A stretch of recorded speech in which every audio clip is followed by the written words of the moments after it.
Bienvenidos a la sección número 4 de la serie ¿Habrá mundanalidad en los 144,000 sellados?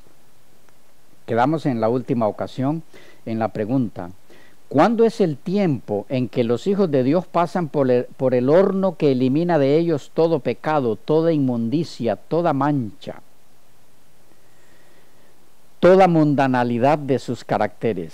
Si es durante el tiempo de angustia previo, mientras todavía hay gracia e intercesor, o durante el tiempo de angustia de Jacob después de finalizado el tiempo de gracia. Y estábamos por leer algunas declaraciones que nos orientan al respecto. El conflicto de los siglos, páginas 680 al 681. Dice así, edición 1954. Ahora, mientras nuestro gran sumo sacerdote está haciendo propiciación por nosotros, debemos tratar de llegar a la perfección en Cristo. Nuestro Salvador no pudo ser inducido a ceder a la tentación ni siquiera en pensamiento. Satanás encuentra en los corazones humanos algún asidero en que hacerse firme. Es tal vez algún deseo pecaminoso que se acaricia, por medio del cual la tentación se fortalece. Pero Cristo declaró, al hablar de sí mismo: viene el príncipe de este mundo, mas no tiene nada en mí. San Juan 14:30. Satanás no pudo encontrar nada en el Hijo de Dios que le permitiera ganar la victoria. Cristo guardó los mandamientos de su Padre y no hubo en él ningún pecado de que Satanás pudiese sacar ventaja. Esta es la condición en que deben encontrarse los que han de poder subsistir en el tiempo de angustia. Nótese aquí que el tiempo de oportunidad para ser limpiado de toda impureza y pecado, de toda mundanalidad, sea cual sea el área, es ahora, mientras nuestro gran sumo sacerdote está haciendo propiciación por nosotros. Eso limita la obra del horno purificador de los hijos de Dios para limpiarles de toda contaminación durante el tiempo de gracia, solamente, no más allá de ese tiempo.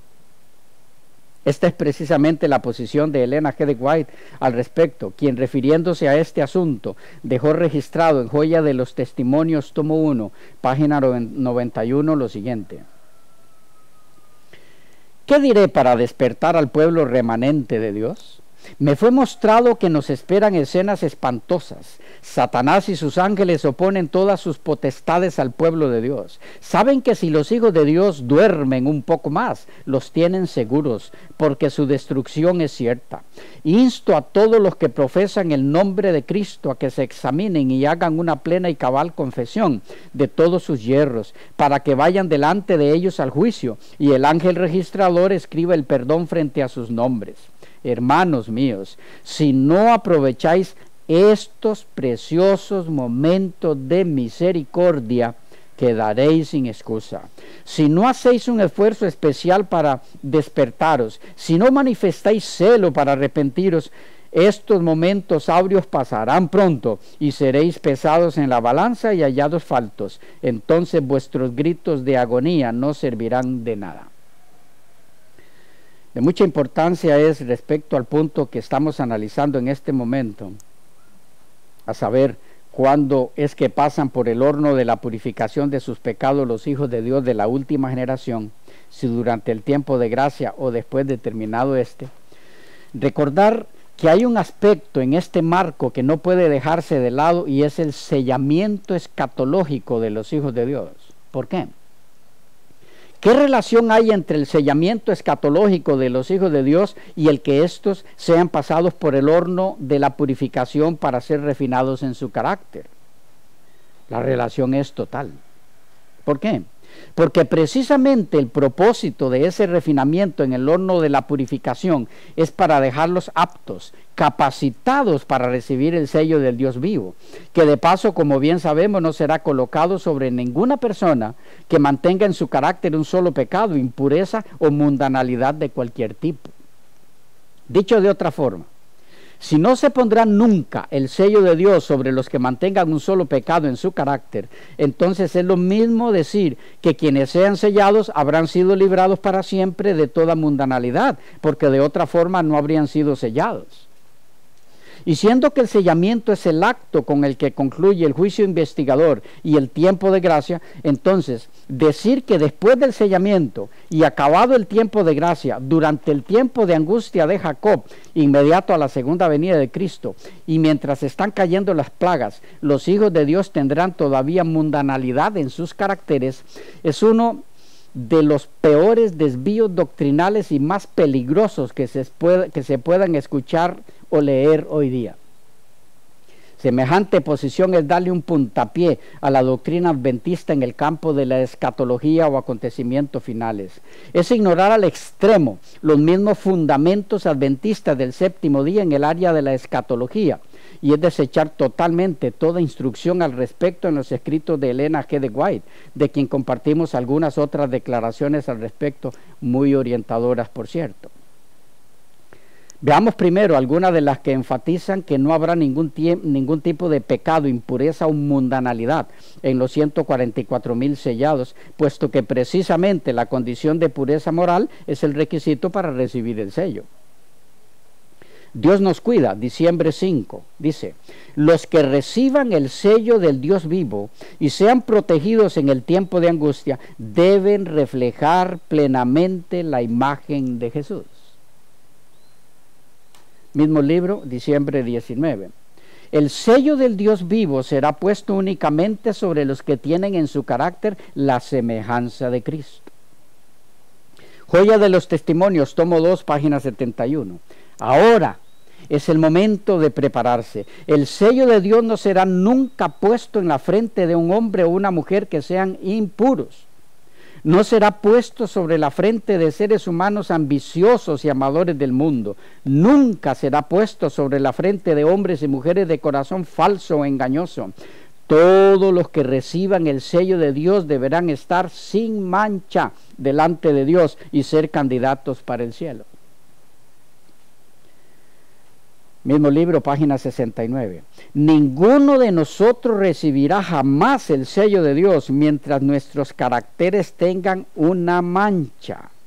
Pregunto, ¿mundanalidad es mancha? Y si no, ¿qué es?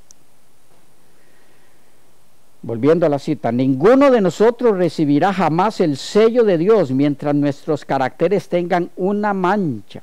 Nos toca a nosotros remediar los defectos de nuestro carácter, limpiar el templo del alma de toda contaminación. Eventos de los últimos días, edición 2009, página 189. Los que venzan al mundo, la carne y al diablo, serán los favorecidos que recibirán el sello del Dios vivo. Seguidamente, algunas declaraciones que indican claramente que el sellamiento es la última fase del juicio investigador y por lo tanto se da durante el tiempo de gracia, al final de este. O sea que para el tiempo de angustia de Jacob, inmediatamente antes de la segunda venida de Cristo, los hijos de Dios estarán ya sellados. Sí, es posible que algunos de ustedes estén preguntándose qué necesidad hay de repasar aquí el orden de los eventos finales, cuando todo adventista por lo menos se supone que los maneje bien. Por ejemplo, ¿quién no sabe que el sellamiento de los 144,000 es previo al tiempo de angustia de Jacob? ¿Quién no sabe que para el tiempo de las 7 últimas plagas, que es lo mismo que el tiempo de angustia de Jacob, ya los 144,000 estarán sellados? Bueno, hay que decir aquí que precisamente por el hecho de que los conceptos escatológicos de la nueva teología que están manejando algunos teólogos de renombre de la corporación adventista actual, teología que echa por tierra los mismos fundamentos de la doctrina y la escatología adventista, se hace necesario volver a repasar los eventos finales según los entiende la Iglesia Adventista del Séptimo Día, escatología que no puede mantenerse ya si se aceptan los nuevos postulados de estos renombrados teólogos actuales, que van en oposición abierta, directa, contra la posición histórica que la Iglesia Adventista ha enseñado y sostenido desde sus mismos inicios en esta área. Porque ¿cómo puede ser que el sello del Dios vivo nunca se ha de colocar sobre personas que aún conservan sus pecados y que al mismo tiempo el sello del Dios vivo es puesto sobre personas que aún conservan sus pecados o mundanalidad? ¿En qué mente equilibrada puede caber semejante forma de razonar? Una de dos, o la doctrina adventista es verdad o no lo es.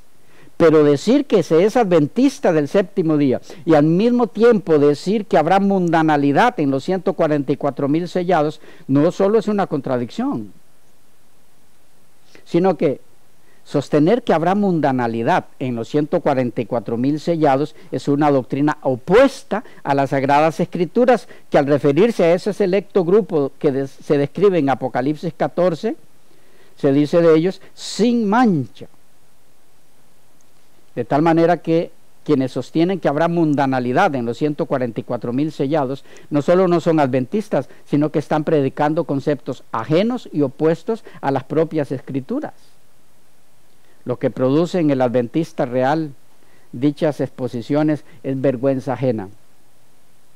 Algunas declaraciones más en el sentido de que la experiencia de los 144,000 mientras son acosados por Satanás para que duden de su salvación, del perdón de sus pecados y de la aceptación de Dios, mientras terminan de ser pasados por el horno refinador que culmina con su sellamiento, es durante los últimos momentos del tiempo de gracia, mientras está por terminar el juicio investigador en la fase de los vivos. Leo de Testimonios para la Iglesia, tomo 5, 447 a la 450. Pueden sentarse ahí con calma porque esta cita es extensa. Dice así: la visión de Zacarías con referencia a Josué y el ángel se aplica con fuerza peculiar a la experiencia del pueblo de Dios durante la terminación del gran día de expiación. La iglesia remanente será puesta en grave prueba y angustia. Los que guardan los mandamientos de Dios y la fe de Jesús sentirán la ira del dragón y de su hueste. Satanás considera a los habitantes del mundo súbditos suyos. Ha obtenido el dominio de las iglesias apóstatas, pero ahí está ese pequeño grupo que resiste su supremacía. Si él pudiese borrarlo de la tierra, su triunfo sería completo. Así como influyó en las naciones paganas para que destruyesen a Israel, pronto incitará a las potestades malignas de la tierra a destruir al pueblo de Dios. Todo lo que se requerirá será que se rinda obediencia a los edictos humanos en violación de la ley divina. Los que quieran ser fieles a Dios y al deber serán amenazados, denunciados y proscritos.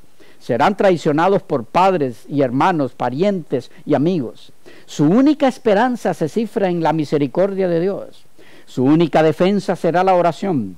Como Josué intercedía delante del ángel, la iglesia remanente con corazón quebrantado y fe ferviente suplicará perdón y liberación por medio de Jesús, su abogado. Sus miembros serán completamente conscientes del carácter pecaminoso de sus vidas. Verán su debilidad e indignidad y mientras se miren a sí mismos estarán por desesperar. El tentador estará listo para acusarlos como estaba listo para resistir a Josué. Señalará sus vestiduras sucias, su carácter deficiente, presentará su debilidad e insensatez, su pecado de ingratitud, cuán poco semejante a Cristo son, lo cual ha deshonrado a su Redentor. Se esforzará para espantar las almas con el pensamiento de que su caso es desesperado, de que nunca se podrá lavar la mancha de su contaminación. Espera destruir de tal manera su fe que se entreguen a sus tentaciones, se desvíen de su fidelidad a Dios y reciban la marca de la bestia. Satanás insiste delante de Dios en sus acusaciones contra ellos. Declara que por sus pecados han perdido su derecho a la protección divina y reclama el derecho de destruirlos como transgresores. Les declara tan merecedores como él mismo de ser excluidos del favor de Dios. ¿Son estos, dice, los que han de tomar mi lugar en el cielo y el lugar de los ángeles que se unieron conmigo? Mientras profesan obedecer la ley de Dios, ¿han guardado sus preceptos? ¿No han sido amadores de sí mismos más que de Dios? ¿No han puesto sus propios intereses antes que su servicio? ¿No han amado las cosas del mundo? Mira los pecados que han señalado su vida. Contempla su egoísmo, su malicia, su odio mutuo. Los hijos de Dios han sido muy deficientes en muchos respectos. Satanás tiene un conocimiento exacto de los pecados que él los indujo a cometer y los presenta de la manera más exagerada, declarando: me desterrará Dios a mí y a mis ángeles de su presencia, y sin embargo recompensará a aquellos que han sido culpables de los mismos pecados. Tú no puedes hacer esto con justicia, oh Señor. Tu trono no subsistirá en rectitud y justicia. La justicia exige que se pronuncie sentencia contra ellos. Pero aunque los seguidores de Cristo han pecado, no se han entregado al dominio del mal, han puesto a un lado sus pecados, han buscado al Señor con humildad y contrición, y el abogado divino intercede en su favor. Esto es muy importante entenderlo. ¿En qué tiempo es que se está dando esto? El abogado divino intercede en su favor. Sigue diciendo: el que ha sido el más ultrajado por su ingratitud, el que conoce sus pecados y también su arrepentimiento, declara: Jehová te reprenda, oh Satán. Yo di mi vida por estas almas, están esculpidas en las palmas de mis manos. Los asaltos de Satanás son vigorosos, sus engaños terribles, pero el ojo del Señor está sobre sus hijos. Su aflicción es grande. Las llamas del horno, noten ahora, las llamas del horno parecen estar a punto de consumirlos. Este es el mismo lenguaje de la cita que estamos analizando, o la declaración más bien que estamos analizando. Su aflicción es grande, las llamas del horno parecen estar a punto de consumirlos. Ahora escuchen: pero Jesús los sacará como oro probado en el fuego. Su índole terrenal debe ser eliminada para que la imagen de Cristo pueda reflejarse perfectamente. Es prácticamente la misma declaración de nuestra frase en estudio. Dice: deben vencer la incredulidad, han de desarrollar fe, esperanza y paciencia. Los hijos de Dios están suspirando y clamando por las abominaciones hechas en la tierra. Con lágrimas advierten a los impíos el peligro que corren al pisotear la ley divina, y con indecible tristeza se humillan delante del Señor a causa de sus propias transgresiones. Los impíos se burlan de su pesar, ridiculizan sus solemnes súplicas. Noten, todavía suplican a los impíos que se vuelvan, todavía hay gracia. Ridiculizan sus solemnes súplicas y se mofan de lo que llaman debilidad. Pero la angustia y la humillación de los hijos de Dios dan evidencia inequívoca de que están recobrando la fuerza y nobleza de carácter perdidas como consecuencia del pecado, porque se están acercando más a Cristo y sus ojos están fijos en su perfecta pureza. Disciernen tan claramente el carácter excesivamente pecaminoso del pecado. Su contrición y humillación propia son infinitamente más aceptables a la vista de Dios que el espíritu de suficiencia propia y altanero de aquellos que no ven causa para lamentarse, que desprecian la humildad de Cristo y se creen perfectos mientras pisotean la santa ley de Dios. La mansedumbre y humildad de corazón son las condiciones para tener fuerza y alcanzar la victoria. La corona de gloria guarda a aquellos que se postran al pie de la cruz. Bienaventurados son los que lloran, porque serán consolados. Los fieles que se encuentran orando están, por así decirlo, encerrados con Dios. Ellos mismos no saben cuán seguramente están escudados. Incitados por Satanás, los gobernantes de este mundo procurarán destruirlos. Pero si pudiesen abrir los ojos, como se abrieron los del siervo de Eliseo en Dotán, verían a los ángeles de Dios acampando en derredor de ellos, manteniendo en jaque a las huestes de las tinieblas con su resplandor y gloria. Mientras los hijos de Dios afligen sus almas delante de Él, suplicando pureza de corazón, se da la orden: quitarle esas vestiduras viles, y se pronuncian las alentadoras palabras: mira que he hecho pasar tu pecado de ti y te he hecho vestir de ropa de gala. Se pone sobre los tentados, probados pero felices hijos de Dios el manto sin mancha de la justicia de Cristo. El remanente despreciado queda vestido de gloriosos atavíos que nunca han de ser ya contaminados por las corrupciones del mundo. Sus nombres permanecen en el libro de la vida del Cordero, registrados entre los fieles de todos los siglos. Han resistido los lazos del engañador, no han sido apartados de su lealtad por el rugido del dragón, ahora están eternamente seguros de los designios del tentador. Sus pecados han sido transferidos al originador de ellos. Y ese residuo no solo es perdonado y aceptado, sino honrado. Una mitra limpia es puesta sobre su cabeza. Han de ser reyes y sacerdotes para Dios. Mientras Satanás estaba insistiendo en sus acusaciones y tratando de destruir esta hueste, los ángeles santos invisibles iban de un lado a otro, poniendo sobre ellos el sello del Dios viviente. Ellos han de estar sobre el monte de Sión con el Cordero, teniendo el nombre del Padre escrito en sus frentes. Cantan un nuevo himno delante del trono, ese himno que nadie puede aprender sino los 144,000 que fueron redimidos de la tierra. Estos son los que siguen al Cordero por donde quiera que va. Estos fueron comprados de entre los hombres por primicias para Dios y para el Cordero. Y en sus bocas no ha sido hallado engaño, porque ellos son sin mácula delante del trono de Dios. Apocalipsis 14, 4 y 5. Como seguramente habrán notado, esta extensa declaración cuenta con todos los elementos necesarios para ubicar en su contexto nuestra frase en estudio.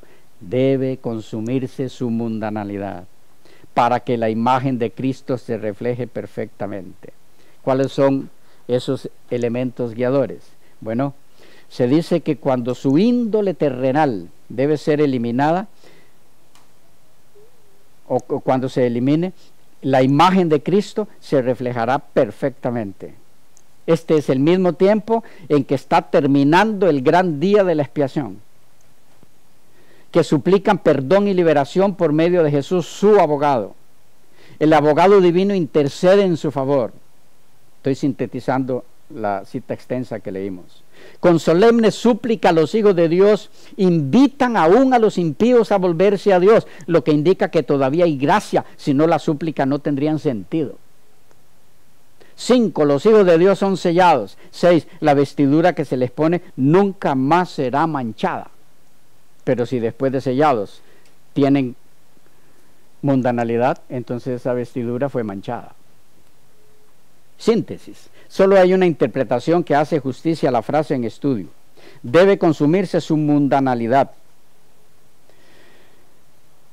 Y es la interpretación que ubica ese acontecimiento en los últimos momentos del tiempo de gracia. Repito, solo hay una interpretación que hace justicia a la frase debe consumirse su mundanalidad, y es aquella que ubica ese evento en los últimos momentos del tiempo de gracia. Ubicar esa declaración en el tiempo de angustia inmediato a la segunda venida de Cristo es ignorar el contexto en el que la misma Elena de White coloca ese acontecimiento, no solo en el conflicto de los siglos, sino en sus demás escritos. Una última pregunta que ha surgido en algunos. ¿No dice Elena G. de White que los hijos de Dios, los 144,000 sellados, al pasar por el tiempo de angustia inmediato a la segunda venida de Cristo, lo hacen en horno de prueba? La respuesta es sí. Elena de White dice que los 144,000 ya sellados pasan por el horno de la prueba. Textualmente dice así. Testimonios para los ministros, página 446. Después que los santos hayan sido sellados con el sello del Dios vivo, sus elegidos pasarán individualmente por pruebas. Vendrán aflicciones personales, pero el ojo que no permitirá que el oro sea consumido, vigila el horno estrechamente. La indeleble marca de Dios está sobre ellos, su sello. La indeleble marca de Dios está sobre ellos. Puede afirmar que su propio nombre está escrito allí. El Señor los ha sellado. Su destino está escrito. Dios, Nueva Jerusalén. Son propiedad del Señor, su posesión. Y no significa esto entonces que perfectamente ese horno, después del sellamiento, sea el referido en la frase en estudio. Imposible. ¿Por qué? porque como ya se mencionó, el horno donde los 144,000 son purificados de toda mundanalidad es el horno donde se dan otros elementos que solo pueden tener lugar mientras todavía hay gracia. ¿Cuál sería entonces el propósito del horno de prueba después del sellamiento, cuando ya ha acabado el tiempo de gracia? El mismo propósito por el que pasó por el horno de la prueba nuestro Señor, en quien no había ninguna mundanalidad que purificar. No es un horno de limpieza de pecados, sino de preparación para cumplir una misión. Es un horno de prueba de sumisión absoluta a la voluntad de Dios. Jesús pasó por ella. Textualmente leemos: y Cristo en los días de su carne, ofreciendo ruegos y súplicas con gran clamor y lágrimas al que le podía librar de la muerte, fue oído a causa de su temor reverente. Y aunque era hijo, por lo que padeció, aprendió la obediencia, y habiendo sido perfeccionado, vino a ser autor de eterna salvación para todos los que le obedecen, y fue declarado por Dios sumo sacerdote según el orden de Melquisedec. Hebreos 5, 7 al 10. Aquí hay un elemento que trataremos en otra ocasión, en otra serie. Hay perfección a la que deben ser sometidos los hijos de Dios después de ser perfectos. ¿Cómo eso? Ya lo veremos en su momento. No tiene que ver con perfección moral, sino para cumplir una misión. Perfección en relación a ser equipados. En esa perfección, según los escritos de Elena G. de White, continuarán los redimidos por la eternidad en ese proceso. No termina. Pero ese es otro tema. Nótese aquí cómo nuestro Señor fue perfeccionado. ¿Y a quién se le ocurriría que esa frase significa que fue purificado de alguna mundanalidad en su carácter? ¿Qué significa entonces? Significa que a través del horno de la prueba de la absoluta dependencia, sumisión y obediencia, fue capacitado para cumplir su misión de mediador. Esto porque ahora estaba en condiciones de entender, de comprender a los tentados por el enemigo, al haber pasado por lo mismo que él pasó en cuanto a ser probados en su dependencia absoluta de Dios como seres con naturaleza humana caída. De igual modo, los redimidos, después de pasar por sus correspondientes pruebas, pasan a ser sacerdotes de Dios y de Cristo, aunque con otros propósitos. ¿Y por qué tenía Cristo que aprender obediencia a fin de cumplir su misión? Porque antes de hacerse hombre, la única relación que había con su Padre era de absoluta igualdad. Pero ahora, como hombre, debería aprender la obediencia a fin de ser ejemplo perfecto para el ser humano. Elena G. de White lo expresó así en Alza tus ojos, 22 de febrero. La vida de Cristo fue mansa y humilde. Eligió esa vida a fin de poder ayudar a la familia humana. No se colocó sobre un trono como el comandante de toda la tierra. Dejó a un lado su manto real. Se quitó la corona regia para ser uno de los componentes de la familia humana. No tomó sobre sí la naturaleza de los ángeles. Su obra no fue el oficio sacerdotal de acuerdo con las designaciones de los hombres. Era imposible para estos comprender su exaltada posición, a menos que el Espíritu Santo la hiciera conocer. En nuestro favor revistió su divinidad con humanidad y descendió del trono real. Renunció a su posición de comandante de las cortes celestiales y por nosotros se hizo pobre a fin de que por su pobreza fuésemos enriquecidos. De esta manera ocultó su gloria bajo la apariencia de la humanidad para poder tocar a la humanidad con su poder divino y transformador. El Señor Jesús vino al mundo para vivir la vida que cada ser humano sobre la tierra debería interesarse en vivir, una vida de humilde obediencia. Aquellos a quienes Cristo ha dado un tiempo de prueba para formar caracteres para las mansiones que ha ido a preparar, deben imitar el ejemplo de su vida. Entonces, no toda prueba es para purificar el carácter de alguna mundanalidad, sino que hay pruebas para formación con algún propósito específico. Ese es el tipo de prueba por el que pasan los 144,000 ya sellados durante el tiempo de las 7 postreras plagas. Esa última prueba es para terminar de formarlos para los puestos que ocuparán en las cortes celestiales, y esa prueba es posterior a la prueba donde son purificados de toda mundanalidad en su carácter. Esa prueba posterior a la prueba donde son purificados está ejemplificada en las pruebas de nuestro Señor, quien fue probado no para ser purificado de ningún pecado, repito, sino para ser capacitado, equipado para su función sacerdotal. Quedamos por aquí porque se nos fue el tiempo. Continuamos en la próxima ocasión.